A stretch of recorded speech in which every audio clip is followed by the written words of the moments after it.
Bowling Green State University is located in Northwest Ohio. Surrounded by agricultural heartland, the campus is home to 18,000 students. And while it may look like any other college campus, Frank Prout made certain that it would be like no other.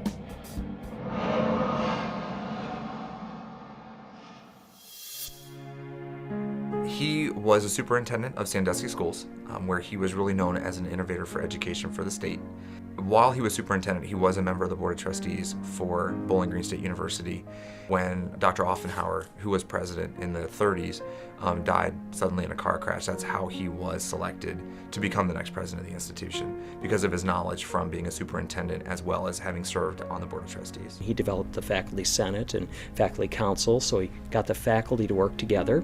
During his time here at Bowling Green, our student enrollment quadrupled, and the acreage that the university is housed on doubled. He brought national sororities and fraternities to campus to make those people in the world aware of Bowling Green State University and what we had to offer. He was also instrumental in moving Bowling Green from a teacher's college to a comprehensive university. He used to have rose gardens on campus, and he would deliver fresh cut roses to the members of the sororities. He was always out visiting.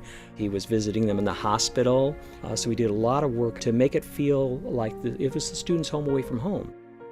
He was president here from 1939 to 1951, so very, very important time for growth. So when we're talking about when President Prout came on board, I think we were coming out of those hard economic times where education was seen as a way of bettering oneself.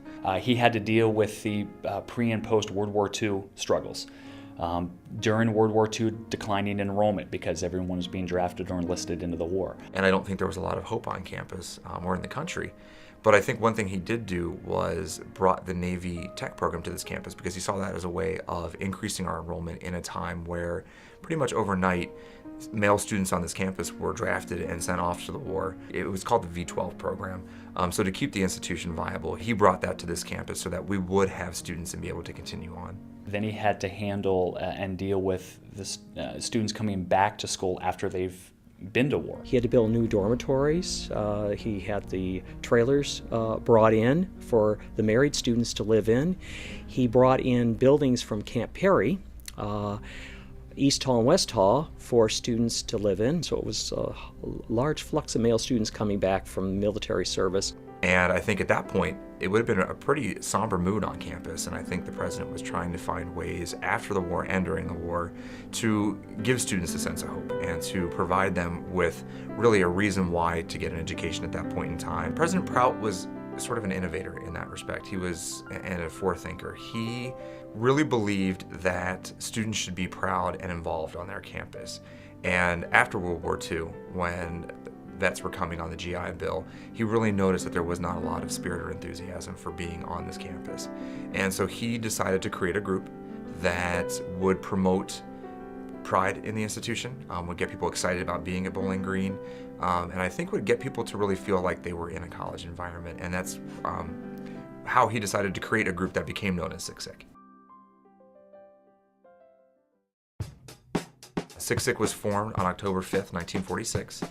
2 seniors, 2 juniors, and 2 sophomores were called to his office at midnight, and that night they came up with the name SICSIC and also came up with a constitution and their mission.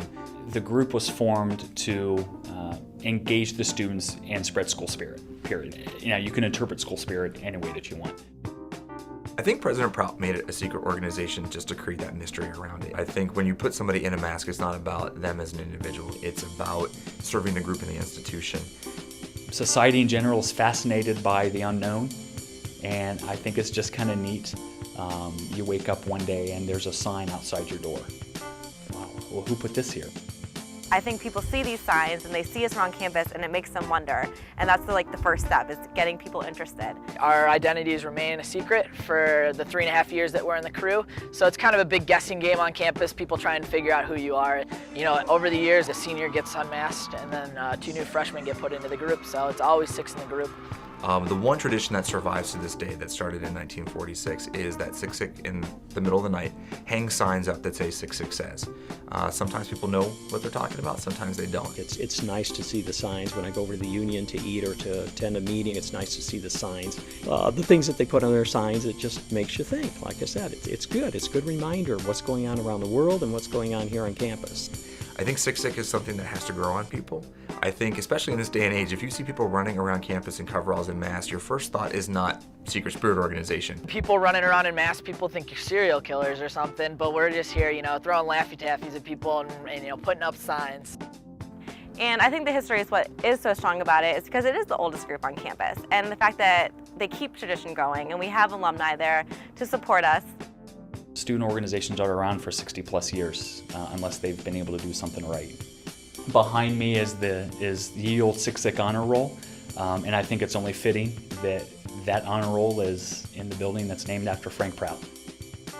Every year the group honors him when they introduce new members by taking them to Prout Chapel.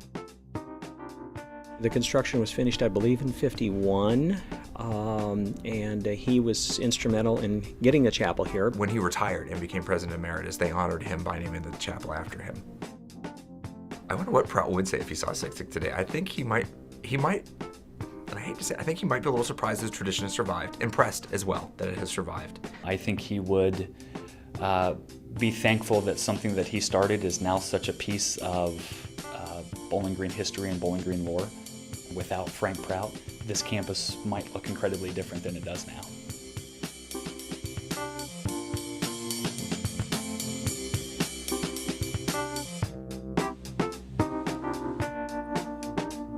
What's today?